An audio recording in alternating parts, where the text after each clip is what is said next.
High guys, I hope you all are well and আপনাদের সবার দোয়ায় আলহামদুলিল্লাহ আমরা সবাই অনেক ভালো আছি।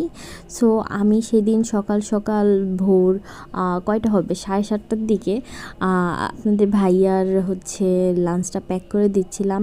অ্যাজ সে লাঞ্চের টাইমে অফিসেই থাকে, সো আমি তার জন্য লাঞ্চটা প্যাক করে দিচ্ছিলাম। সো আমি ফার্স্টেই তার জন্য ঘুম থেকে উঠে ভাত বসিয়ে দিয়েছিলাম। ভাতটা আমি গরম গরম তাকে দেওয়ার চেষ্টা করি, কারণ দেখা যায় রাতের ভাতটা গরম করে দিলে সেটা লাঞ্চে খেতে নাকি তেমন একটা ভালো লাগে না। এমনিতেই ও অফিসে লাঞ্চটা করতে চায় না, লাঞ্চটা নিয়ে যেতে চায় না। সো আমি ওর জন্য গরম গরম ভাতটা রান্না করে ভাতটা সার্ভ করে দিচ্ছিলাম। আর এখানে উপরের দিকে যখনই আমি ভাত দিতে যাই তখনই জাস্ট এভাবে পড়ে যায়। সো আমি সেটা পরে সরিয়ে রাখবো, সমস্যা না, আমি ফেলে দিব না, যেহেতু এই জায়গাটা আমার অলওয়েজ ক্লিন থাকে অ্যান্ড আমি খাবার দাবার কিছু করার আগে আমি অলওয়েজ ক্লিন করে নিই।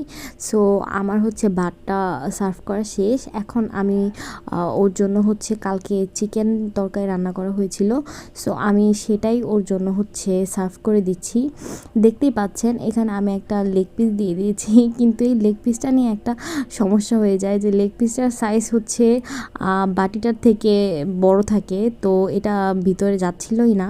সো আপনাদের ভাইয়া এটাতে একটা ট্রিক্স করে লেগ পিসের যেই বোনটা ছিল সেটা ভেঙে দেন এটার ভিতরে দিয়ে দেয়।